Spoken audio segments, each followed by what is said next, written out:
Une semaine d'actualité sociopolitique qui se décrypte sur ESAE TV, chers amis internautes.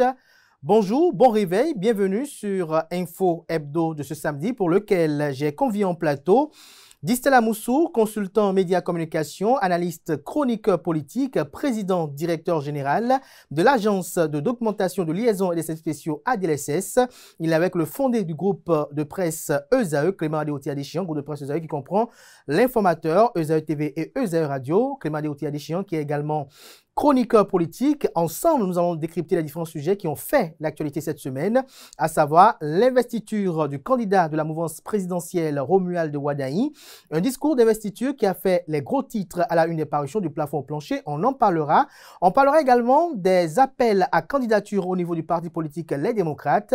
34 noms figurent sur la liste de candidats à cette candidature au niveau de cette formation politique se réclamant d'opposition. On en parlera. On parlera sans nul doute de Paul Rumpé qui est candidat du parti politique FCBE, Force Courrier pour un bien émergent. Et on essaiera d'effectuer un petit commentaire sur la Cour constitutionnelle qui a débouté des requérants. Ceci avec cette actualité en lien avec la question de l'autoparrainage qui continue de faire couler beaucoup d'encre et de salive. Avant de retrouver mes invités pour le décryptage, chers amis internautes, je vous invite à suivre cette capsule vidéo de l'École supérieure d'administration, d'économie, de journalisme et des métiers de l'audiovisuel ESAE. ESAE qui est promotrice de ESAE TV. Juste après, on se retrouve pour le décryptage. Tu viens d'avoir le bac ou tu veux te reconvertir dans un domaine d'avenir, faire le choix du numérique et rejoindre l'École supérieure d'administration, d'économie, de journalisme et des métiers de l'audiovisuel ESAE. De nouvelles filières sont disponibles dès cette rentrée: informatique et multimédia, informatique industrielle et maintenance, réseau informatique et télécommunications, système informatique et logiciel, sans oublier les filières initiales: administration générale, administration des finances, administration des affaires, sciences juridiques, sciences économiques, sciences de gestion, journalisme et métiers de l'audiovisuel. ESAE est disponible sur 4 sites: Cotonou-Bedjoumende, Cotonou-Akpakpa, Abomey-Calavi et Parakou. Pourquoi choisir l'ESAE? Des formations conçues pour le marché de l'emploi, des enseignants expérimentés et passionnés, des infrastructures modernes avec équipement de pointe, des opportunités de stage et d'emploi garanties. Les inscriptions sont en cours et les places sont limitées. Ne rate pas ta chance, donne vie à tes ambitions avec l'ESAE. Contacte-nous vite par appel ou par WhatsApp au 01 98 98 14 00 ou via email scolarité@esae.bj et visite notre site web www.esae.bj. Ton futur commence maintenant avec l'ESAE. Tu investis dans un avenir professionnel, concret et sécurisé. ESAE, l'excellence à un nom.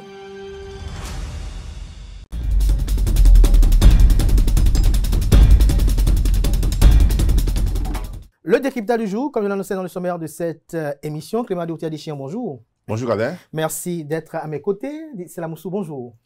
Bonjour Kader, bonjour amis internautes. C'est un plaisir pour moi de rencontrer pour une première fois Clément Adéchian sur un plateau de télévision. J'espère que les téléspectateurs vont en tirer grand profit.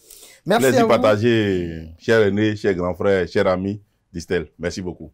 Distel Amoussou, vous étiez à Parakou, où s'est tenue l'investiture de Romuald Wadahi de façon sommaire et expéditive. Dites-nous, quelle était l'ambiance? Alors, écoutez, moi, je voudrais plutôt parler du message. Du message parce que l'ambiance... On va y revenir. L'ambiance, elle était classique. C'était donc des militants des 4 partis qui ont organisé cette cérémonie, des militants du Bloc républicain, des militants de l'Union progressiste Le Renouveau, des militants RN et des militants Mouel Bénin.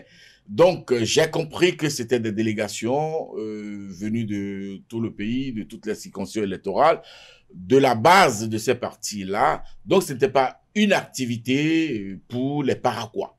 Contrairement à ce qu'on a eu dit par la suite pour dire « Ah, les Paraquois étaient isolés et tout ». Donc, il y avait les représentants, les leaders de ces partis politiques-là.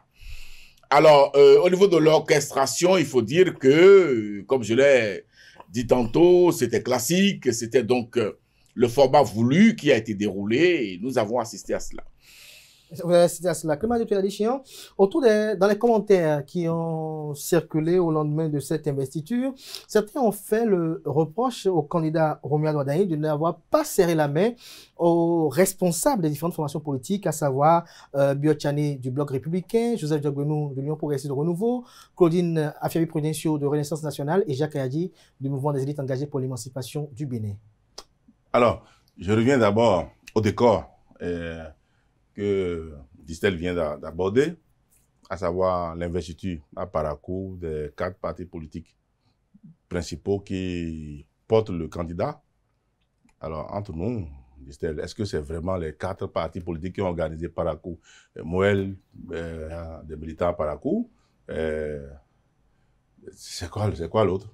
Renaissance nationale. Ah, d'accord. C'est un nom que je garde difficile. Madame Claudine Prudencio, elle a changé de nom avec vous. Elle a changé de nom. C'est Renaissance nationale. Ah, maintenant, d'accord. J'espère que c'est pas de l'ironie, hein. D'accord. C'est la première, c'est la femme quand même qui oui, d'accord. se maintient toujours. Non, que je respecte beaucoup. Si on avait organisé à Bobé Calavi. C'était elle qui avait ouvert le banc des allocutions. Si on avait organisé à Bobé Calavi, je dirais que la Renaissance nationale vous recevrait. Mais à Parakou, mais non. Disons plutôt que c'est le Bloc républicain qui avait pignon sur rue, qui a organisé ce spectacle-là et a convié les autres. Ça n'était pas un spectacle. C'est votre territoire. Ça n'était pas un spectacle. C'était une organisation politique. C'est votre territoire. On a vu Badamassi la veille déjà avec sa caravane et on a vu tout ce qui a été organisé. Mon cher ami président de l'Union progressiste était venu tranquillement installé là, assis, comme un invité, comme tous ceux qui étaient, mais c'est le Bloc républicain qui a fait son one-man show. C'était vous. Non, ça n'était pas un one-man show, si vous permettez. C'était le Conseil national du Bloc républicain. Qui s'est fait devant les autres... S'il vous plaît. Qui s'est fait devant les autres présidents de partis politiques. C'est le Conseil national du Bloc républicain que vous organisez en présence des autres partis politiques qui étaient là pour l'investiture d'un candidat qui est censé appartenir si vous me donnez l'occasion, je vais répondre. Hein. Comment cela déjà avant Parakou, il ne vous échappe pas que RN de Madame Claudine Afiavi-Prudencio avait organisé une activité à son siège qui l'avait dénommée cérémonie d'investiture du candidat Romeo Adouadaï. Il ne vous échappe pas. Et Romeo Adouadaï, il n'était pas. S'il vous plaît, il était là, il était présent. Il était à cette investiture. Il était. Non, Romeo Adouadaï est passé chez Romeo Adouadaï est passé chez tous les partis politiques, au sein de tous les partis politiques, pour se faire adouber. Nous l'avons suivi tous. Et c'est de la même manière que Romeo Adouadaï était au siège de la Renaissance nationale. Ce n'est pas pareil. Ce qui s'est passé à Parakou, c'est bien suivi de tout le monde. Nous sommes journalistes. Cher ami Distel, nous sommes journalistes, c'est notre métier. Ne cherche pas à me roubler. Il a été prévu une organisation officielle de tous les partis portant le candidat pour son investiture. Mais vous m'informez que c'était le Bloc républicain qui organisait son conseil national. Alors, merci à vous. Les autres ont été juste invités. Donc les autres étaient juste des invités. Je tiens à donner une précision sur cet élément factuel. Je répète, je persiste et je signe que RN, Renaissance nationale, je crois que c'est bien cela, de Madame Claudine Afiavi-Prudencio a organisé une activité au siège de son parti, activité qui a reçu le candidat et l'activité est brandée, baptisée, cérémonie d'investiture. Voilà. Je demande aux auditeurs, aux téléspectateurs, aux amis, internautes, de revisiter. Pour revenir à Parakou. La tournée effectuée par le candidat. La tournée. Je veux donner hâte à M. Distel sur cette information. Je vous donne hâte de ça, que c'est ce qui s'est passé. Je vous en donne hâte. Il faut être honnête. Parce que la tournée au niveau des autres partis, maintenant, on ne l'a pas appelée cérémonie d'investiture. Maintenant, je veux bien comprendre. Je voudrais que vous m'aidiez à comprendre. Autrement dit, l'Union progressiste, comme ce qui s'est passé à Parakou, doit pouvoir s'organiser également pour recevoir le candidat de la même manière à Parakou. C'est bien ça. Il appartient à l'Union progressiste de mener ses activités politiques. Alors, donc, vous avez subtilement, par ruse, bluffé les autres en les invitant par la cour parce que tout le monde pensait que c'était une investiture officielle du candidat. Vous vous éloignez des pratiques politiques dans notre pays. Lorsque un parti organise son conseil national, il convie des partis amis.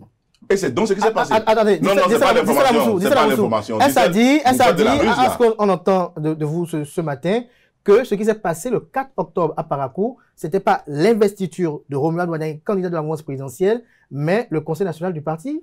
Alors, c'est le Conseil national du Bloc républicain qui a investi son candidat, M. Romuald Wardani. À Parakou. Je vous renvoie.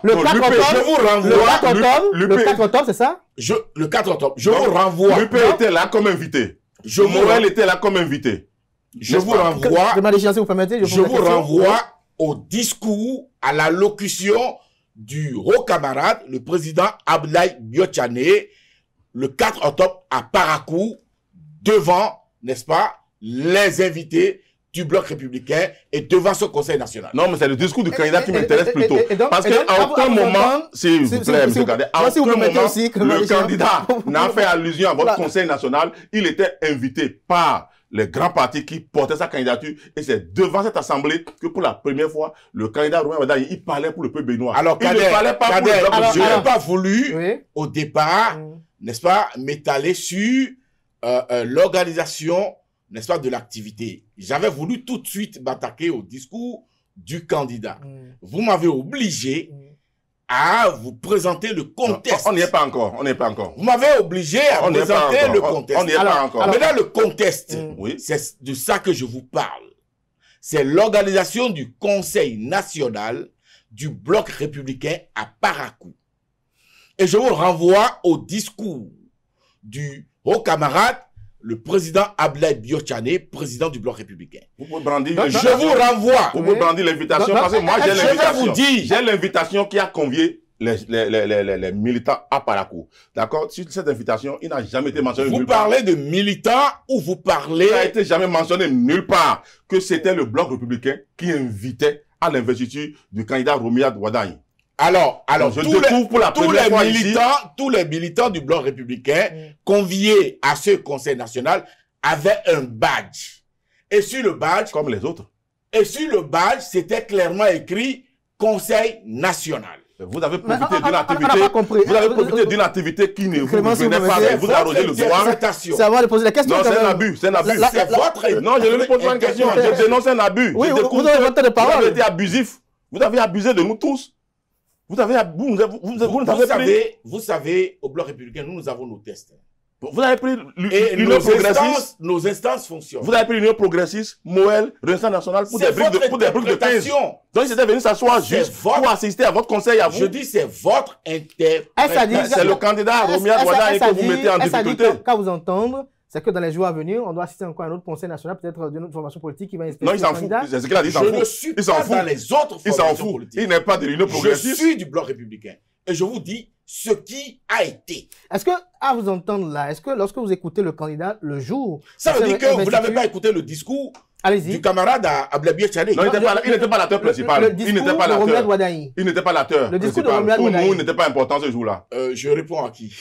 À qui vous voulez? Il n'était pas important. Il n'était pas important. Votre camarade président, secrétaire national du Bloc républicain n'était pas important ce jour-là. C'est un acteur que je respecte beaucoup, mais pour le 4 octobre, c'était pas lui l'acteur important. C'est un abus de parler comme ça. Pourquoi? Le haut camarade Abdoulaye Biotchane est un responsable politique de haut rang. Mais il n'était pas l'acteur le plus important du 4 avril. Du 4 octobre, du moins. S'il vous plaît, je vous ai dit clairement ici et démontré que le 4 octobre, le Bloc républicain était en Conseil national. On vient de le découvrir. Mais lorsque vous écoutez Romuald Wardani le 4 octobre, est-ce que vous pensez... Alors maintenant, est-ce que nous venons oui, au décryptage du discours on en vient, du candidat? On en vient justement. C'est ça que je vous pose la question de savoir. Lorsque vous avez écouté le 4 octobre, est-ce que selon vous, il s'adressait à la faveur d'un Conseil national? Écoutez, moi, je ne vais pas lire le discours du candidat de cette façon-là, en répondant à des questions entonnoirs. Mais je vais dire que c'est un discours structuré, avec un rythme pédagogique, avec des contenus ciblés à l'endroit de cibles appropriées. Premier élément que je retiens de ce discours, c'est que nous organisons les élections présidentielles de 2026 dans un contexte du maintien d'un cap, le cap du développement de notre pays. Premier élément. Deuxième élément, il s'est adressé à la jeunesse qui, avec les statistiques qu'il a avancées, représente une large part de notre nation, de notre jeune nation aujourd'hui. Donc, le développement du Bénin doit se reposer pour les prochaines années à venir, essentiellement sur sa jeunesse. Je retiens en troisième position dans le discours du candidat Robert Douadani qu'il va travailler avec dévouement, détermination, mais avec responsabilité. Alors, lorsque j'ai fini de parler de cela, je parlerai donc des civilités. Donc, les remerciements vis-à-vis des principaux responsables de partis présents, n'est-ce pas, à cette activité-là. Voilà. Clément Géant, quel est votre décryptage à vous de ce discours d'investiture? Alors, avant d'aller au décryptage, je voudrais déjà dire que le candidat Robert Douadani, que je crois sincèrement va se retrouver au-delà des clivages politiques que nous connaissons du Bénin, que nous vivons souvent au Bénin, il va se retrouver au-delà de ces clivages-là, pour qu'on puisse avoir une campagne électorale sincère, parce qu'il est quelqu'un de bien et qu'il mérite réellement qu'il soit le candidat adoubé par le président Talon. Ça, c'est certain. Et son discours... Et par tous les Béninois. Par tous les Béninois, quand on ira au suffrage, s'il vous plaît. N'anticipez pas. D'accord? Nous voulons qu'il gagne. C'est ce que vous souhaitez. Je ne vais pas à une compétition en me mettant dans la tête que j'allais perdre. Les Béninois, non. Et on est des démocrates. Je vous connais pour ça. Vous avez des principes. Quand on écoute vos audios d'ailleurs, on sent que sur les principes, vous ne transigez pas. Il n'y a pas encore eu vote. On ne vend jamais la peau d'un loup sans l'avoir tué. Alors, pour l'instant, c'est le candidat choisi par le président Patrice Talon. C'est le candidat adoubé par les 4 principaux partis politiques que nous avons évoqués tout à l'heure. C'est déjà largement suffisant pour qu'il soit crédible aux yeux de l'opinion. Mais pour l'instant, l'opinion ne l'a pas encore voté. Il faut attendre le jour du vote en avril pour pouvoir s'assurer que nous aurons... Nous y travaillons. Voilà. Vous, en tant que BR, c'est ça? Toute la mouvance y travaille. D'accord. Toute la mouvance y travaille. OK. Merci beaucoup. Alors, pour ensuite revenir au discours d'investiture, c'est vrai, sans m'attabler sur la forme, parfois qui prime sur le fond, il y a un certain travail que, en tant que communicateur, nous connaissons, qu'on doit refaire sur le candidat. Parce que cette aisance qu'on connaît aux hommes politiques, il ne l'a pas encore. Il va affronter un challenge plus rude, plus austère, plus sévère dans les jours à venir. Alors, il doit se dégoupiller, il doit apprendre encore à avoir plus de liberté dans les éléments de communication qu'il sort. Nous avons senti le professionnel qui avait l'habitude de parler des choses qu'il connaît, les lignes directrices qu'il a travaillées, un avant-projet de son discours de candidature. Vous voulez dire que c'était un discours clair, précis et concis, qui nous éloigne de toute littérature politique populiste. Vous savez très bien que quand on est politique, le discours peut être clair et précis et concis, comme vous le dites. Il doit être essentiellement enrobé, embellicoté d'un certain nombre d'artifices nécessaires qui accrochent, qui attirent. Il y a le vernissage. Oui, absolument. Il y a un langage nécessaire lorsque vous présentez un discours politique. La preuve, on en viendra. Il était crispé. Il n'est pas allé vers les acteurs. On ne le sentait pas. Le bain de foule. On ne sentait pas. Justement, les saluts obligatoires, nécessaires, hein, pour montrer qui est là et chez qui on est venu. Il y a des éléments à travailler chez le candidat. C'est vrai, il est resté dans son cocon naturel. C'est un professionnel que nous connaissons. Raison de plus pour croire qu'effectivement, ce pays a des chances d'avoir de beaux jours devant lui, parce qu'on aura quelqu'un qui va essentiellement se concentrer sur le travail. Mais le Béninois, au-delà de ça, le Béninois aime bien se faire respecter. Le Béninois aime bien que celui-là, en qui il a confiance, le lui rende d'une manière ou d'une autre. Et il doit apprendre cela. Et c'est ce qu'on a. Il n'a pas manqué de le faire. Non, pas suffisamment, pas assez. Je crois que ce travail doit être fait. Vous êtes politique, vous êtes communicateur, journaliste comme moi, mais Au-delà, c'est que vous avez une casquette, vous êtes politique. Et vous savez très bien. Qu'est-ce qu'il devrait faire? Vous savez très bien. Qu'est-ce que vous lui reprochez? Il y a un travail. Le gap est à quel niveau? Non, dites-nous. Quand il a fini son discours, on vient de le remarquer. Il n'est pas allé serrer là, il n'est pas allé saluer le bain de foule. Même à l'arrivée. Il n'est pas allé, il n'a pas salué. Déjà avant le bain de foule, il n'a pas serré les mains aux acteurs principaux politiques qui étaient là. Mais est-ce que c'était nécessaire? Pour lui. C'était nécessaire? C'était nécessaire. On a l'habitude de le faire. On est béninois. Ensuite, c'est important. Il y a Mayor, il y a Envie, il y a Nobel, il y a Ça fait partie de nos automatismes. Exactement. Vous savez que, avant que les acteurs principaux se mettent en scène, il y a des antichambres. Et d'ailleurs, à Parakou, derrière la tribune officielle, il y avait deux, n'est-ce pas, antichambres. Et de l'autre côté, derrière les gradins, il y en avait deux. Exactement. Et donc, vous ne pouvez pas préjuger de ce qui s'était passé à l'intérieur. Est-ce que parce qu'on s'est salué dans l'antichambre, on va pas le saluer en public? Alors, vous mettez un accent sur l'envie ou le désir de folklorisation. Non, c'est pas de la folklorisation. Ce qui se passe, quand vous terminez, vous descendez, vous allez vers les acteurs, vous les saluez. Ça, non, il était sur le podium avec les acteurs. Enfin, les principaux responsables. Oui, quand vous finissez, vous allez vers eux, vous les saluez. Vous les serrez la main. Okay. Ça se fait.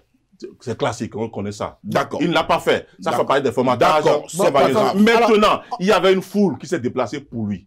Et il devait aller vers cette foule-là. C'est important. Oui. Il n'était pas dans un studio télé. Dans un studio télé pour faire un enregistrement de messages. D'accord. Il était allé. Si on l'a déplacé vers Parakou, c'est pour aller quand même... Et il a parlé de Parakou. J'ai découvert des anecdotes que je ne connaissais pas de lui, qui connaissait Parakou, qu'il passait des moments. La bâchée qu'il fallait pousser. Exactement. Compagnon, ça faisait plaisir. Compagnon de voyage de son père. Exactement. Avec un peu d'émotion, parce qu'il a fait la route. Ça fait plaisir. Je crois que pour beaucoup qui ne connaissaient pas ça de lui, qui était de Parakou, vont te dire, mais... Il a joué au football à Parakou. Il a c'est pas un étranger qui était à Parakou. Tout à fait. Alors, il y avait un moyen de rendre à ce peuple, effectivement, quelques civilités, d'une manière ou d'une autre.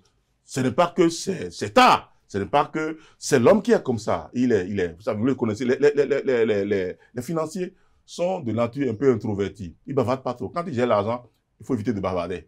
Donc, c'est normal, c'est sa vie qui est comme ça. Mais il va apprendre maintenant. Il a une nouvelle casquette, il devient homme politique. Et dès lors que vous devenez homme politique, il faut forcément maintenant que vous appreniez à aller vers les autres. Et je crois que vous allez faire ce boulot. Vous êtes politique. Le BL, l'UPR. Vous allez rester en marge de ça? Absolument que si. Moi, je suis pas politique. Je suis pas politique, bien que Romial Wada soit un ami sincère, que je respecte beaucoup. Ceux qui vont faire ce boulot, ils sont autour de lui. Et je pense que ça va très bien se passer. Vous aurez votre contribution quand même. Quand j'aurai l'occasion d'en parler comme ça. Ou quand j'aurai quelques fichiers envoyés à des amis que je sais qui sont en contact avec lui tout le temps, que je connais très bien. Donc, on est en phase là-dessus, que sur l'homme, sur le contenu, sur le message, il n'y a rien à redire. Il a tracé sa ligne. Il a dit comment il va travailler. Ça préfigure déjà des éléments essentiels de son langage de discours politique quand il va être maintenant officiellement installé pour la campagne électorale. Donc, le reste n'est que de l'embellicotage. Distel Amoussou, dans ce discours, Romain Wada a parlé de la jeunesse.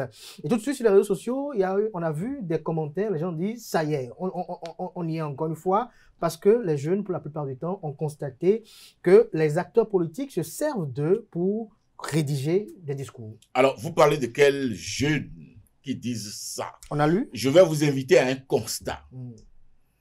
De 2016 à ce jour, vous avez pu observer dans le gouvernement ou les différents gouvernements réaménagés du président Patrice Talon qu'il y a plus de 80% de jeunes. La moyenne d'âge est autour de 50 ans. C'est là, visible. Vous avez pu observer avec le président Patrice Talon que sa mouvance, lorsqu'il a été question de positionner des jeunes sur des listes pour aller à l'Assemblée nationale, eh bien, notre Parlement est composé aujourd'hui de la moyenne de 70% de jeunes. Et c'est le président Patrice Talon qui a travaillé à ce que désormais les femmes aient un quota, n'est-ce pas, de représentativité au niveau du Parlement béninois. Comment trouvez-vous Attendez, parce que c'est très facile de dire, les jeunes ont dit, les jeunes disent. Les femmes, ils sont... S'il vous plaît. Lorsqu'on prend les agences et les sociétés d'État aujourd'hui qui sont gérées, tous ceux qui sont à la tête de ces sociétés, de ces structures-là, sont des jeunes. à plus de 80%. D'accord? Je dirais même 90%. Alors, où sont les jeunes qui parlent, qui revendiquent quoi? Merci pour ces précisions. Il faut commencer par déconstruire ces discours. Vous le faites déjà, là. Voyez-vous, c'est ça. Donc, celui qui a tendu la main aujourd'hui à la jeunesse s'appelle le président Patrice Talon. En tout cas, depuis 1960. On l'a observé. Oui, avant 1960, on a connu des ministres de 32 ans. Hein. Je parlais du professeur Albert Tevo et Idray et d'autres. D'accord? Mais celui qui nous ramène ça aujourd'hui, en posant le socle du développement, en tout cas de sa gouvernance sur la jeunesse, c'est Patrice Talon. Oui. Et il a encore accompagné le choix des partis politiques qu'est celui du candidat Romuald Wadagni, ministre d'État, dans son gouvernement. Est-ce que vous voyez? Donc, le président Patrice Talon, clairement, a balisé le terrain. Il a allumé la flamme. Il a parti à cette jeunesse-là de mériter cette confiance, de travailler à maintenir cette posture, cette position, ce rang, ce positionnement, et non s'inscrit dans une guerre inutile, une guerre générationnelle inutile et insensée. Parce que dans la réalité, il y a 3 éléments qui définissent un jeune. Quel est son profil de formation? Quelle est sa participation citoyenne et patriotique au développement de son pays? Et quel est son projet, sa vision pour demain? C'est à cela, ce travail-là, que le candidat Romuald Wadagni va s'évertuer à mener la jeunesse pour qu'ensemble, ce défi soit celui des jeunes Béninois. Le Bénin qui est une nation jeune, et il a défini dans son discours, en donnant ces chiffres, que le Bénin fait partie des rares pays, nations jeunes, aujourd'hui en Afrique. Merci à vous, Distel Amoussou, Clément Deschamps. Un petit commentaire pour conclure ce premier sujet. Bon, alors, je suis obligé d'être d'accord avec Distel parce que quand on parle de jeunes, c'est quelle sorte de jeunes en réalité? Parce que quand vous avez un candidat qui a 49 ans et que vous n'êtes pas capable d'être déjà très satisfait et de comprendre que c'est dans votre couche qu'on est allé chercher celui qui va être le prochain président du Bénin, alors ça me pose un problème. C'est quoi, de quels jeunes parlons-nous? Si c'est les jeunes qui perdent leur temps sur les réseaux sociaux à s'ennuyer, à s'attaquer à tout va, ça ne me pose pas de problème parce qu'on n'en finira jamais avec. Si c'est les jeunes peut-être qui sont payés par d'autres, parce que c'est leur boulot, il faut les payer pour salir l'image de quiconque, là aussi également malheureusement on n'aura pas de remède pour cela. Maintenant, si c'est des gens sérieux qui ont envie de décortiquer l'actualité, de parler, je voudrais bien les voir m'expliquer pourquoi, en quoi un candidat de 49 ans à l'élection présidentielle peut être un handicap majeur pour un jeune. Moi, je veux comprendre ça. Au contraire, c'est la seule chose qui devait nous faire plaisir aujourd'hui de savoir qu'on est allé puiser parmi nous, parmi la couche la plus représentative de notre République pour présider les destinées de notre pays. Ça devait plaire à tout le monde parce qu'il ne peut pas avoir cet âge-là et aller se faire entourer, par exemple, quand il est élu, président d'un gouvernement d'orthogénaire, de septuagénaire. C'est pas... C'est vrai qu'on a besoin d'eux. Hein, oui, il ne va pas se faire entourer de ça. Écoutez, les sages en Afrique, c'est nos bibliothèques. On en a besoin de les avoir quand il faut les avoir et les écouter quand il faut les écouter. Et c'est avec eux que nous construisons, nous bâtissons. Mais ne pas être content parce qu'on a un candidat qui va à une élection présidentielle à 49 ans, ne pas être content quand on est jeune, je crois bien que je veux savoir de quels jeunes vous parlez. Pour être sûr qu'il s'agit vraiment de bons jeunes ou des jeunes douteux, payés ou commissionnés pour une vilaine tâche. Vous voulez ajouter quelque chose? Non, non, parce que la jeunesse représente le sel d'une nation.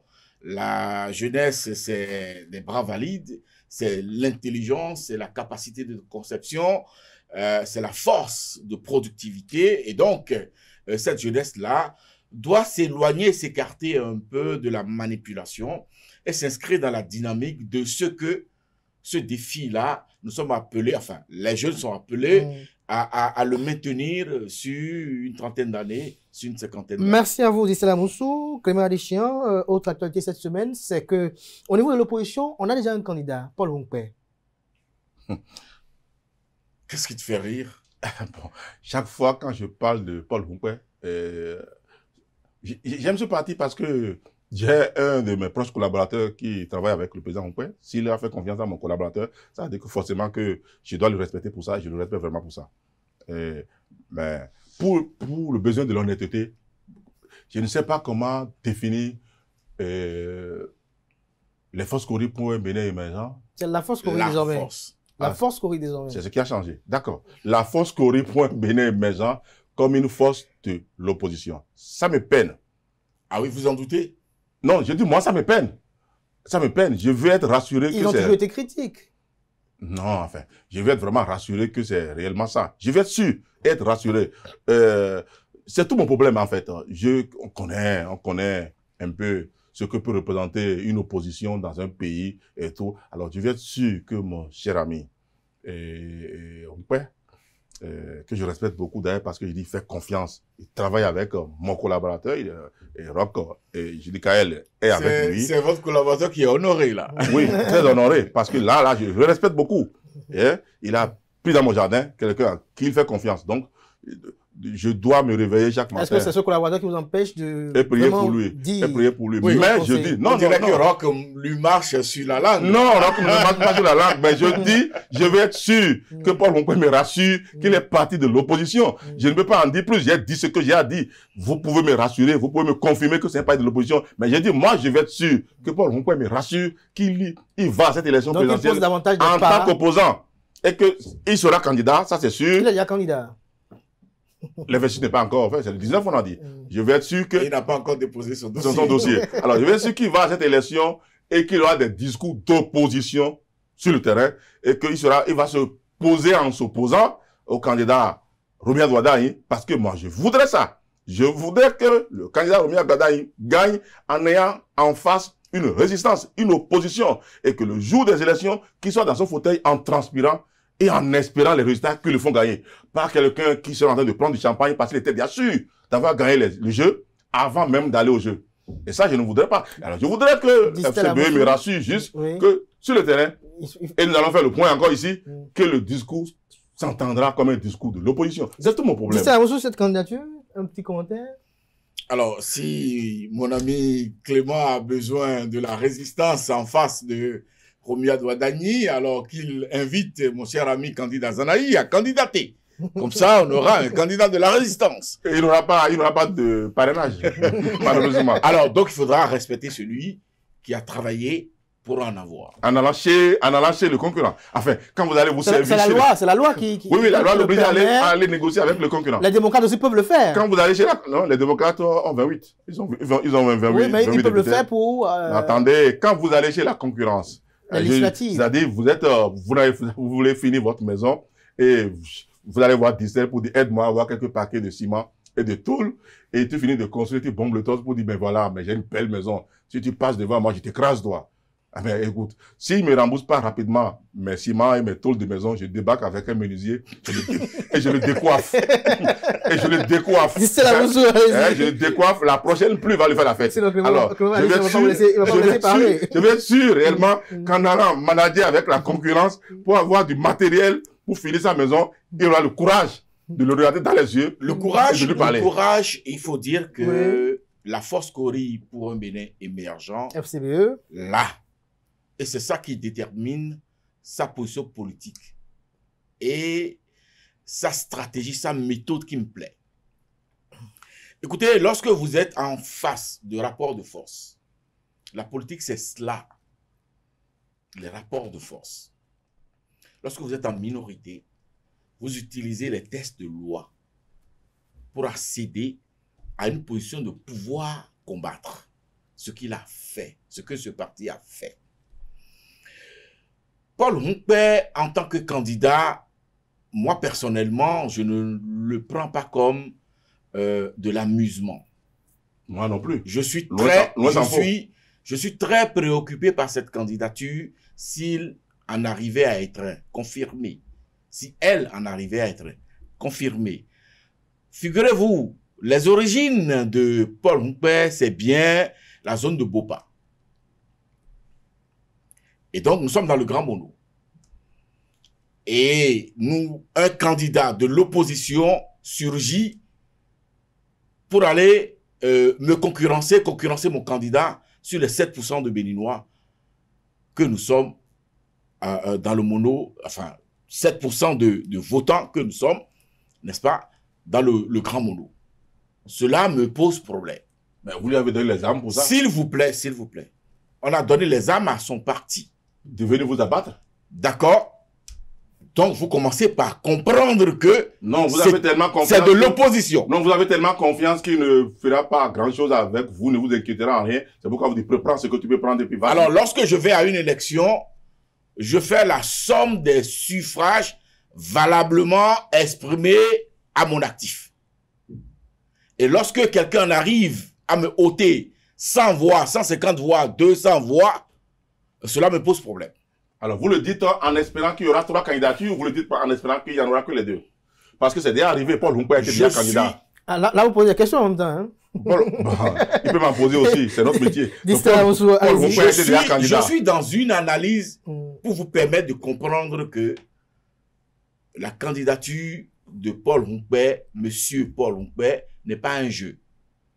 Non, et que, effectivement, vous n'avez aucun doute à continuer de loger ce parti-là dans la cage des partis politiques de l'opposition. Si, je garde mon doute pour moi. S'il vous plaît. Je garde mon Gardez votre doute, mais dans la réalité, il n'y a pas de doute. Mon doute n'est pas sceptique, c'est un doute méthodique. C'est parce que c'est un doute constructif, c'est un doute qui va permettre à la FCBE de se déconstruire ou se reconstruire pour situer l'opinion sur ce qu'elle est. Votre doute est justement par rapport à cette votre doute est symptomatique de ce que la politique d'opposition au Bénin, c'est la politique des tambours, la politique des invectives, c'est la politique, le discours les oppositions. Par rapport au doute, des cascagnettes. Non, mon doute est symptomatique de ce que quand je suis opposant, je n'irai pas voir la concurrence pour dire prête-moi quelques jetons de parrainage pour me permettre de la élection à tes côtés. C'est la loi qui le permet. Alors, la loi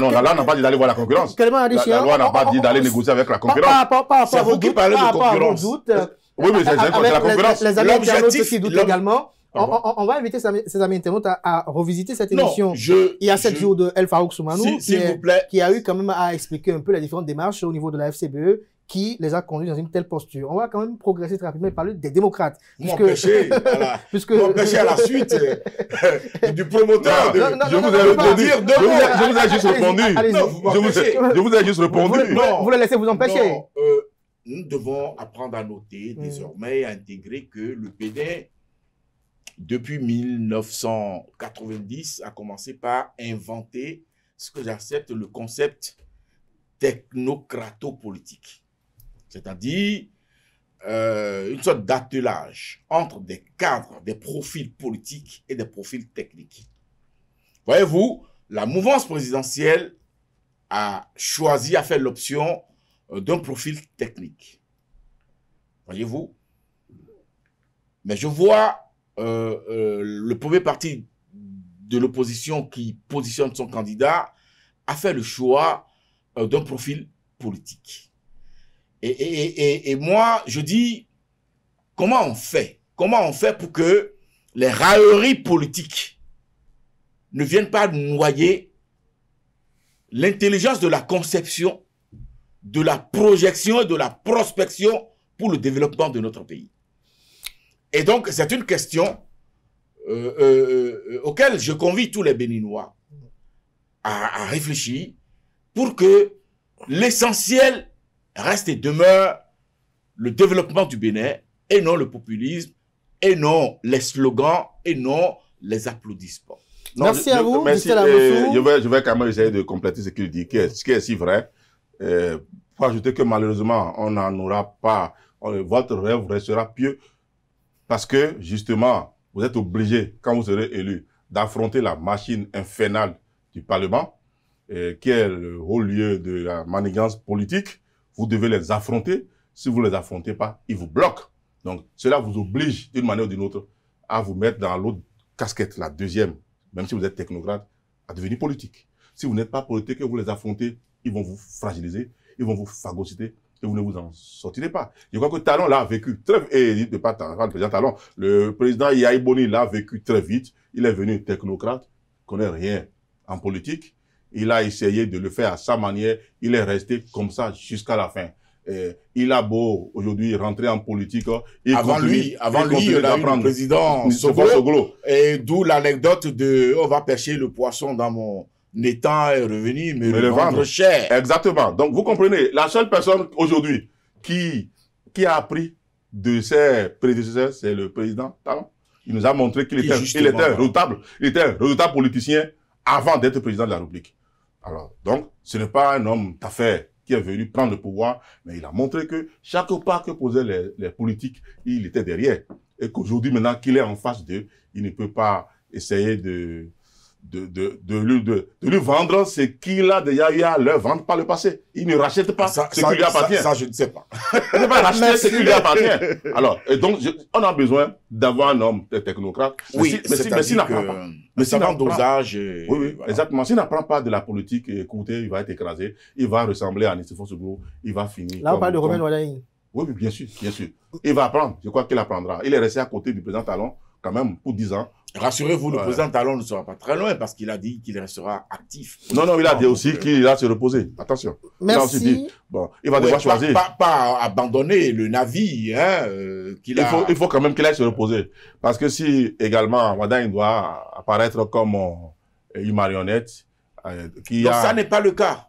Qui a un pilotage, qui a un pilote derrière. C'est pas un drone. Voilà, il a son pilote derrière. Si ça apparaît exactement comme ça, ça viendra au clash très vite. De toutes les façons, c'est un choix. Je crois qu'il va se reposer. Il ira se reposer. Il fera confiance au candidat Robert Wadaï. Il fera confiance aux partis politiques qui sont en place, qui vont l'accompagner. Il fera confiance à la classe qu'il a bâtie, qu'il a préparée, qu'il a laissée sur place. Il ne va pas rester là pour être pilote de drone. Je ne pense pas. Merci à vous, Clément Adechian. Je rappelle que par rapport aux postures du parti politique Force pour une Bénin FCBE, il faut aller suivre cette émission de El Farouk Soumanou. J'ai suivi. Il y a 7 jours. El Farouk, c'est mon ami, j'ai suivi. Comprendre un peu les mutations au niveau de cette formation politique, pourquoi ils ont eu telle posture. Il doit y avoir des cacahuètes dans cette émission parce que...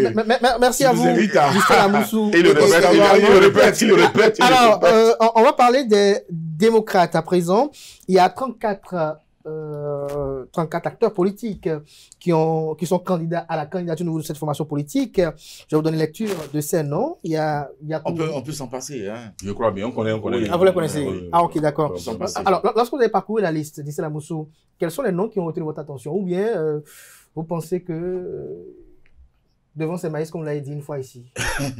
Non, c'est vrai que nous ne sommes pas partis pour élire un responsable d'amphi. Nous partons pour élire un président de la République, je l'avais déjà dit. Mais dans le principe, on peut dire que c'est une vitalité de la démocratie au sein de ce parti, qui est à leur actif. Il faut le concéder, il faut le lire comme ça. Mais à côté, je stigmatise une sorte de manque d'autorité, de personnalité, de leadership, et qui nous plonge dans une ambiance d'une république de Proudhon, où chacun fait ce qu'il veut, chacun dit ce qu'il fait, chacun peut être candidat et tout. Ils sont allés jusqu'à mettre, n'est-ce pas, je crois 25 millions comme candidature, ça ne leur a pas empêché d'avoir 34 candidatures. Mais quand je regarde la liste des candidatures, je dis, Yaïboni, le président Yaïboni doit faire très attention. Il ne faut pas qu'il coule ce parti. Parce que s'il coule ce parti, comment il va le couler? Je vais en arriver. Oui. S'il coule ce parti, Clément Adechian sera malheureusement devant le spectacle que le candidat de la mouvance, que je reprouve, va gagner, va vaincre sans péril. Voyez-vous, va gagner haut la main.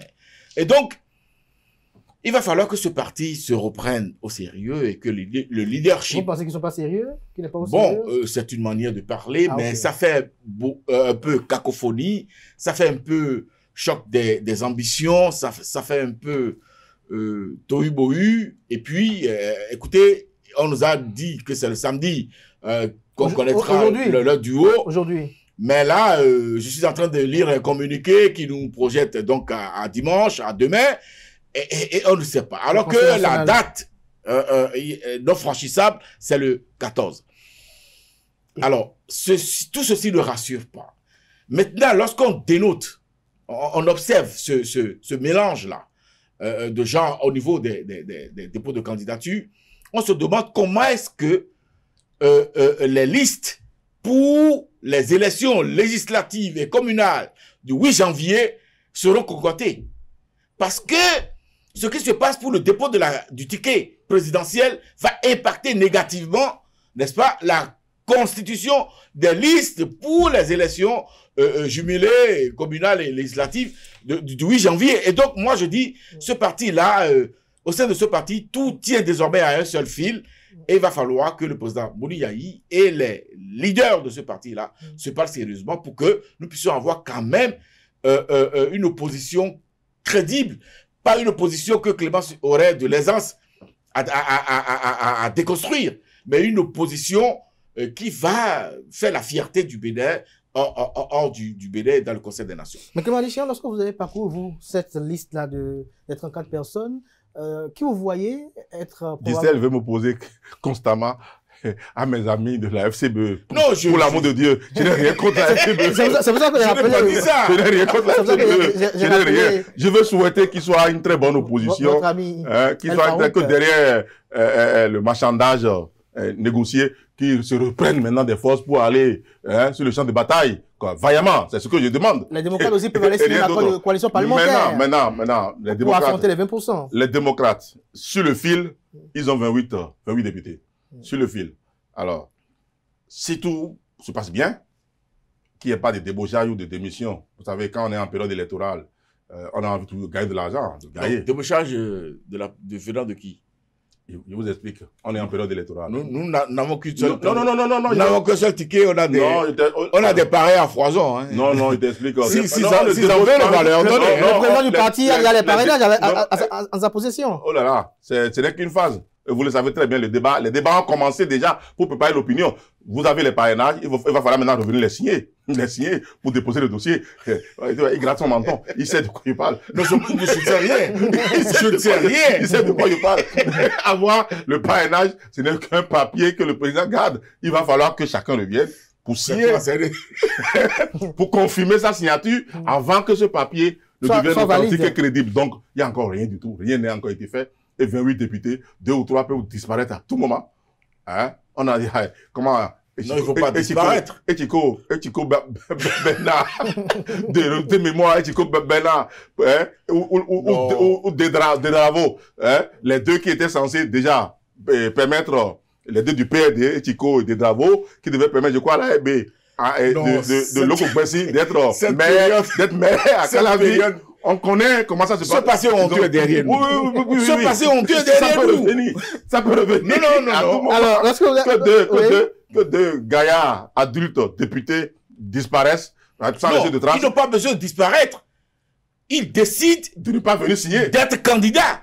C'est tout. Non, c'est différent. Alors, ça fait deux. S'ils décident d'être candidats, ils n'ont pas besoin de disparaître. Ça fait deux éléments. S'ils décident d'être candidats, ça veut dire qu'ils décident de se tirer 3 balles dans la tête. Ça, c'est clair. Comment 3 balles dans la tête? Première chose, le débat est clair que on a invité la Cour constitutionnelle à se prononcer. Est-ce que oui ou non, on peut s'auto-parrainer? La Cour a esquivé le débat. C'est malin, c'est intelligent. J'ai bien compris ça. Alors, si les députés... Vous avez compris quoi? J'ai compris ça. J'ai compris ça. C'est pas le moment de faire ce débat. On veut pas. Pourquoi voulez-vous que la Cour donne un coup de main aux démocrates? Pourquoi voulez-vous? Qui a dit ça? Mais attendez, si la Cour rend une décision... La Cour a trouvé que... Vous pensez que la décision de la Cour... Si la Cour rend une décision maintenant, à 4 jours du dépôt, la Cour donne un coup de main, et la Cour n'est pas là pour aider un parti politique. Écoutez, la Cour n'est pas là pour aider un parti politique. Je ne pose pas la Cour. Si la Cour rend une décision... Je ne pose pas la Cour de... Si la Cour dit aujourd'hui dans une décision... C'est vous qui jouez. En tant que député, je peux m'auto-parrainer, la Cour donne un coup de main aux démocrates. Alors, qu'ils choisissent de se faire harakiri eux-mêmes et d'aller affronter la réalité après, ils n'auront que leurs yeux pour pleurer. Parce que... Et ça va être dommage pour la démocratie béninoise. Exactement. Et je vais en pleurer. Moi de même. Parce que s'ils ne sont pas capables qui doivent abandonner l'individualisme politique, que les députés pour dire, moi je vais être candidat, moi je ne serai pas candidat. Et parce qu'ils ont le doute, parce que le doute existe que l'auto-parrainage peut être dézingué par la Cour constitutionnelle, et que dès lors qu'ils savent que ce doute persiste, Non, entre nous. Et qui doivent abandonner cette hypothèse rapidement et positionner des personnes qui ne sont pas à l'Assemblée nationale. Si chacun doit se dire, je m'accorde à ma position, j'entends dire que au niveau des démocrates, c'est ça qui, la saignée est grave. Ah bon? Ça, ils n'aiment pas qu'on le dise. Hein. Ça tire la balle réelle. Ça tire la balle réelle. Ils n'aiment pas qu'on le dise. Au niveau des démocrates. Entre qui? Ça tire la balle réelle. Des députés en place. Des députés élus qui pensent qu'il faut affronter le challenge, aller à l'autoparrainage et après crier à l'eau sur le baudet, appeler le peuple à témoin pour dire qu'on nous a volé. Et parler de dictature. On a volé quoi que ce soit à personne parce que vous savez, il y a 34 candidatures et sur les 34, il y a 2 ou 3 maximum qui sont députés à l'Assemblée nationale. Comme on le fait souvent quand on doit remplir une fiche, rayer les mentions inutiles. Vous parlez de rayer les mentions inutiles. Vous parlez de et les mentions inutiles, quand on a une liste comme ça, on le sait. Cher ami Clément, je ne suis pas d'accord avec toi. Oui, Dissel Amoussou, allez-y. C'est des personnalités. Oui, allez-y. Moi, j'ai envie que les démocrates présentent de la candidature. Et tu m'as soutenu là-dessus. Nous voulons que Romuald Wardani gagne la tête haute, pas en sablant du champagne. Alors, vous voulez dire qu'en gagnant face à Guy Bitokpe, il n'aurait pas gagné dignement? Non, qu'est-ce que vous dites? Non, ce que je dis. Non, c'est pas ce que je dis. Guy Bitokpe n'est pas à l'Assemblée nationale. Ah, d'accord. Guy Bitokpe, il peut être candidat. Il peut être candidat. Mais si vous positionnez Éric Ngoundete, si vous positionnez... C'est qui vous? Nous, Si les démocrates, voilà. Je les parle. Si vous vous amusez, vous, démocrates... Regardez dans la caméra. Regardez dans votre caméra. La caméra en face, moi. Si vous vous amusez à ce jeu, démocrates, chers démocrates, vous positionnez Éric Ngoundete parce qu'il tient, vous positionnez Achade parce qu'il tient Gafar Yadé Chokan, si vous les positionnez, Kamel Wassangari, alors qu'ils savent que le doute existe déjà autour du débat de l'autoparrainage et qu'ils ne sont pas capables de s'effacer pour que les démocrates présentent de la candidature crédible, qui qu'il soit, que ce soit. C'est vous qui donnez un coup de main maintenant aux démocrates parce que c'est vous qui les aidez à rayer les mentions inutiles qui vous paraissent inutiles. Je donne un coup de main à ma démocratie, s'il vous plaît. Ah, je donne un coup de main. Et ça me plaît. Oui, je donne un coup de main à ma démocratie. Je vais avoir en face des personnes qui ne sont pas équivoques, qui ne prêtent pas à équivoque. Ouais. Quand il y a de l'équivoque, on abandonne. C'est ce qu'on fait. Dans le doute, on s'abstient. Merci exactement. À vous. C'est ce qu'ils ont fait. Et sur cette liste-là, qui s'appelle Guy Bitokpe, je m'en fiche, qui s'appelle NDSS, c'est pas mon problème. Mais c'est qu'on est capable de trouver un candidat et un colistier qui ne soit pas député à l'Assemblée nationale pour le présenter. Celui qui fait campagne, on sait dans ce groupe-là, c'est le président Yahi. Si le président Yahi fait campagne, qu'on le veuille ou non, il va trouver ces 10, ces 15, 20, 25% dont on a besoin pour équilibrer le jeu. Bon, et c'est largement suffisant. Moi, ce qui m'a et ils le savent très bien. Ce n'est pas la personne... qui m'a rendu triste, ce qui m'a rendu triste et ce qui me rend triste, c'est que malgré les « je vous aime », vous êtes tout belle, malgré tout ça, j'ai pas pu voir une seule dame sur cette liste. Maintenant, et moi, les femmes, c'est ouvert. Les Béninoises doivent en tenir compte dans le choix, n'est-ce pas, de nos expériences que nous avons. Est-ce que tu penses réellement que le président Yahi Boni n'avait pas ses candidats avant de lancer cette liste? Regarde-moi droit et dis-le-moi. Ah, je ne suis pas... De Yahi Boni que toi tu connais. Tu es resté avec lui. 10 ans. Oui, d'accord. Mais écoutez... Tu as servi à ses renseignements. Dis-moi que celui que toi tu connais n'avait pas ses candidats avant de lancer la liste. Vous le pensez, écoutez, ça bégaye, oui, ça bégaye parce que... il sait. Ça bégaye parce que pour le monsieur, l'ancien président que je connais, il agit plutôt sur 2 tableaux. Il a déjà démontré, s'il vous plaît, il a déjà démontré lorsqu'il a fait le choix et l'option de Lionel Zinsou. Il a démontré encore dernièrement sur le choix d'Am Rekiat Madougou. Boni Yahi ne réfléchit pas de façon rationnelle par rapport à la politique et au développement. Il réfléchit dans le choix de ses jokers par rapport à 2 choses. Le régionalisme et la mercantilisation du positionnement. Alors, je viens de sortir 2 concepts. Et si vous observez, depuis Lionel Zinsou, à Madougou et à là où nous sommes aujourd'hui, c'est sur ces deux tableaux-là que le président Bouniaï agit. C'est un peu légèrement contradictoire. Le régionalisme légèrement contradictoire. Et la mercantilisation. Je peux donner les exemples. Il avait la possibilité. Je peux pousser. Il avait la possibilité. Nous, on savait qu'il allait prendre Abiola quand le Joker Komikuchi était tombé. Qu'il allait prendre Abiola, il allait chercher Lionel Zinsou. Ce n'était pas du tout régionaliste. Au contraire, ça l'a tué. Et ça rejoint le deuxième concept. Oui. La mercantilisation. Non, c'était pas de la mercantilisation. Oh, pardon. C'était pas de la... Je le dis fermement. Non, c'était pas de la mercantilisation. Alors, on va s'écouter. Je pense plutôt que c'est le mépris des autres. Non. C'est le mépris. Non, non, c'est le mépris. C'est le mépris. Bon, d'accord. Passons au cas Madougou. 9 mois. Passons au cas Madougou. Il n'a pas dit que Madougou serait candidate. Madougou s'est positionné, a commencé par s'agiter. Ce n'est pas Yahi qui nous a positionné un candidat. Parce qu'en ce moment, il n'y avait encore pas moyen. Il n'y avait aucun moyen de nous positionner un candidat. Là, vous avez un gap d'information. Non. Là, vous avez un gap d'information. Non, à aucun moment. Alors, sortez-moi une bande, un audio ou une vidéo où le président Yahi s'est positionné pour dire, je vous présente la candidate des démocrates aux élections présidentielles. Je n'en ai pas vu. Alors, je vous rafraîchis la mémoire. Oui, dites-moi. Le candidat, le pressenti candidat Eric Rouleté disait, nous n'avons pas besoin de parrainage.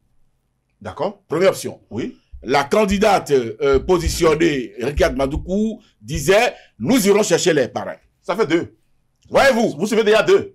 Et là, jusque-là, Yahiboun n'intervient pas encore. Je vous dis, chacun se positionne. Et lorsque vous êtes président de parti, chacun se projette. Alors vous confortez, n'est-ce pas, mes premiers commentaires en disant qu'il manque de leadership dans ce parti-là. Alors, si vous êtes à la tête de parti. Si vous aviez parlé de leadership. J'avais dit ça. J'avais dit ça dans ce débat. J'avais dit que j'avais dit ça. Je vous dis. Alors, lorsque vous êtes président de parti, s'il vous plaît. Vous êtes président d'un parti. Il n'avait pas choisi. Il n'avait pas encore choisi. Non, il n'a pas choisi. Il a fait. Il n'a ni choisi. Il a ni choisi. Et les deux concepts vont revenir. Non.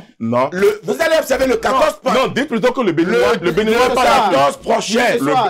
D'ici ce soir. Ou demain. Vous allez observer que le choix va se reposer sur ces deux concepts. Au moins, tu le sais, le Béninois est nat. C'est le Béninois qu'on doit essayer d'apprendre à être moins régionaliste.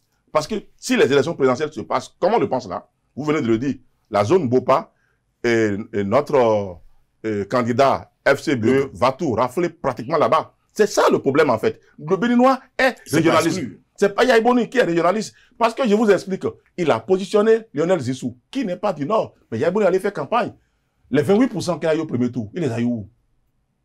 Au Nord. On ne veut pas savoir qui l'a positionné. Pendant qu'on disait Yovo, bonsoir au sud ici, on ne cherche même pas à comprendre. Et ils sont pas... Lionel Zissou. Et quand ils dit Lionel Dessous. Nous parlons du choix, mais nous parlons de la lecture du vote. Ils connaissent même pas le nom, mais ils ont voté. Non, nous parlons du choix. Les deux réunis. Ils n'avaient pas positionné un candidat du Nord, mais les gens du Nord ont voté pour Lionel Zissou parce que Yahibouni a dit, c'est ça, je veux. L'alignement régionaliste au Bénin, c'est quelque chose que nous devons travailler davantage à polir, à assainir. Nous n'en sommes pas arrivés là et ça va se positionner encore. Donc, si Yahibouni positionne quelqu'un du Sud et qu'il fait campagne au Nord, ils vont voter pour la personne dans une certaine mesure parce que les règles ont changé un peu. Vous savez que les républicains, comme l'UPR, ils ont des députés au Nord aussi qui ont des territoires qu'ils contrôlent. Ça ne va pas se passer comme avant. Merci à vous. Le bloc républicain. Merci à vous, Clément. Ça ne se passera plus comme avant. Donc, ça va être serré. Merci. Ça va être beaucoup serré. Merci. Ça, c'est sûr. Nous, on a nos chiffres. Et on travaille à les tripler. Non, bon, vous aviez les chiffres aussi. On a nos chiffres. Non, vous avez les les chiffres en 2023. Vous ne saviez pas qu'ils auraient... Dans tous les cas. Non, vous ne savez pas, vous avez donné 3 députés. Non, je parle des chiffres. Oui, vos chiffres sont toujours pareils. Vous avez donné 3 députés aux démocrates, ils ont eu 28. Donc, oubliez les chiffres. Le terrain, parfois... Et nous apporte des surprises désagréables. Écoutez, nous sommes pragmatiques. Oublie les chiffres. Nous sommes rationnels. Nous regardons nos chiffres. Nous regardons là où nous avons trébuché et nous travaillons à corriger, à performer pour améliorer nos résultats. Nous, c'est notre principe de travail. C'est pas autre chose. Mais ne te fie pas aux chiffres. Maintenant. Quand il s'agit de Béninois qui doit aller aux yeux. S'il vous plaît, nous, ce que nous regardons d'abord, nos résultats. Et nos résultats sont exprimés en chiffres. Ce que je vais dire, c'est qu'il faut continuer à prier pour que le parti LD, n'est-ce pas, ne parte pas en vrille, ne tombe pas en lambeaux. Parce que nous en avons besoin, n'est-ce pas, pour la dynamique démocratique dans notre pays. Et ça, je le dis sincèrement. Je le dis sincèrement, et dans ce cas, il va falloir que les instances de ce parti, les responsables de ce parti, travaillent à ce que le leadership, s'ils l'ont laissé à Boni Yahi, qu'il lui laisse le leadership, et que lui-même travaille à le mériter, et à l'exercer. Exactement. Maintenant, s'ils ne veulent plus de lui, mais qu'il le dégage de la tête du parti, pour qu'on sache. Moi, c'est mon point de vue. Merci à vous, Dissena Moussou, pour cette conclusion, si je peux le dire ainsi, oui. par rapport à ce sujet. Vous avez encore une autre analyse. Vous trouvez un nom qui peut faire face à je vous ai déjà dit, on ne veut pas lire des restaurants d'amphi. Non, ce ne sont pas des restaurants d'amphi. Il y a des personnes sérieuses qui sont là-dessus. Comme par exemple? Comme quoi? Non, je n'ai pas envie on peut en parler. Hein? Non, si vous citez des noms, et vous allez en blesser d'autres. Retenons que si on élague les députés à l'Assemblée nationale, on est capable, si le président Boni Yahi n'a pas encore ces 2 candidats dans sa poche et qu'il a laissé les gars se ridiculiser. Non, si on déjecte les députés, les 3, il reste quoi de probablement sérieux? Il reste M. Ida, il reste Biosawé. Moïse Kérékou, Renaud Agbodjo, Guy Topé. Il y en a suffisamment. Ne m'amenez pas. Non, il y a plus que des responsables d'amphi. Regardons là. Regardons. Vous en avez déjà cité 4, par exemple, qui ne sont pas des responsables d'amphi. Qui ça? Je suis à 3. Je suis à Biosawé, je suis à Eda. Et pas d'autres. Moïse Kérékou? Je dis non, ça je. C'est pas un responsable d'amphi, Moïse Kérékou. Il est quoi? C'est un ancien ambassadeur. Ah oui? Oui. Ah, je ne savais pas. Il a un pédigré, c'est un ancien ambassadeur. Ah oui. Et il porte le nom Kérékou. C'est respecter ça. Ah, d'accord. Très bien. Respecter. Non, je respecte le. Absolument. Attention. Oui. Ne me faites pas dire. Non, je vous connais. Je respecte le nom. Je connais le respect que vous avez pour Kérékou. Ah oui. Nouroudi Sakasalé. Nouroudi Sakasalé. Pardon? Nouroudi Sakasalé. Il a entendu, il a bien entendu. Il a bien entendu. Nathaniel Kiti, il a bien entendu. qui est chef département sciences politiques. Ah oui. Merci. Non, n'allez pas jeter à vous. Ils n'ont qu'à nous trouver un candidat. Non, je crois qu'ils doivent déchirer cette liste-là. Hein, moi, je vous confirme. Avant dimanche, ils n'ont qu'à déchirer cette liste-là. Le président Yahi, ils n'ont qu'à retourner les 25 millions des gars. Non, il y a 5 millions qui vous voulez. Non, je vous donne une information à chaud. Oui, dites-moi. Que personne n'a déposé 25 millions. Ils vont trouver ça où? Ah donc c'est du leur. Attendez, vous déposez 25 millions, on vous prévient que vous en perdrez 5. Si c'est vous, vous allez déposer. Personne n'a déposé 25 millions. Il y a rien. Non, attendez, quelle est cette manière de gens? Merci à vous. Attendez, vous me prévenez que je dépose 25 millions, que j'en perdrai 5. Je joue à cette comédie. Pas c'est un qui rampe. Merci à vous. C'est un qui ne court plus, mais c'est un qui rampe. Ils n'ont rien déposé. Pour ces commentaires. Merci à Dissena Moussou également pour ces analyses et commentaires. On espère que les démocrates seront de la fête. Je vais présenter mes excuses aux internautes. J'ai retrouvé mon ami Clément. Eh bien, l'émission s'est défoulée, c'était agréable. Comme si on était dans son bureau. C'était agréable, c'était agréable. Merci à donc, ne nous en tenez pas rigueur. Non, c'était agréable, c'était agréable. On a défendu des positions quand même qui n'étaient pas forcément... Merci beaucoup. Merci aussi à vous. Ils n'étaient pas faciles à dompter, mais quand même, on y est arrivé. Merci à Dissena Moussou, je rappelle, chroniqueur politique, le patron de Canflan, si on peut le dire ainsi. Canflan, voilà. C'est la nouvelle chronique. C'est la nouvelle chronique, voilà. Merci Dissena Moussou. Ah oui, parce que je disais Canflan, j'ai dit Edouard allait être revendiqué. C'est pourquoi j'ai mis. Ah oui, Canflan, c'est Edouard. J'ai confondu avec cette ancienne émission de Zéro. Oui, c'est Edouard qui a Canflan. C'est Canflan. Moi, j'ai dit mi-Canflan. Là, j'ai mis, oui. Pour dire que j'avais l'habitude d'écrire court, concis, précis. Un seul mot, juste un mot. Des sortes de tribunes qui seront beaucoup plus longues, plus étayées. Mais on aimait quand même quand c'est court, précis et concis. Oui. Entre deux activités, on lit rapidement. Mi-Canflan viendra de temps en temps, n'est-ce pas, pour documenter certaines réflexions. Lorsque je parle, par exemple, de la techno... si mêlé à la politique et que c'est un concept que le Bénin est en train de mettre en place depuis 1990, alors il faut documenter, il faut, n'est-ce pas, rappeler des faits et gestes, citer des acteurs, dire par exemple que ça n'a pas commencé par le président Patrice Talon et que ça a commencé depuis que D.C. Fossoglo a été nommé Premier ministre, qu'il a fait venir des technocrates dans son gouvernement, Mais ça n'a pas empêché de se retrouver, n'est-ce pas, avec les Mito Baba, paix à son âme et d'autres personnes. Et puis, sous Kérékou, nous avons eu le ministre Abdel Biotchade, ministre des Finances, on a eu le ministre Koupaki, et bien d'autres qui sont des technocrates, mais bien d'autres politiciens. Donc, c'est un attelage que le Bénin est en train de mettre en place qui, si ça marche bien, serait vendable pour la France. Merci à vous, Dissel Amoussou, président directeur général de l'Agence de documentation de liaison et des services spéciaux ADSS. Merci à Clément Léotia Deschamps, fondé du groupe de presse ESAE et des universités ESAE, présente à Cotonou, à Roumain-Calavi et Parakou. C'était Info Hebdo de ce samedi. Qui paie la publicité. C'est ESAE qui paye à ESAE TV. Ah ouais. Voilà, on paye les salaires des employés de ESAE. Et moi, je joue quel rôle? Invité d'honneur. Merci à vous, chers amis internautes. On se retrouve tout à l'heure pour Free Week. Jusque-là, belle suite de programme sur ESAE TV.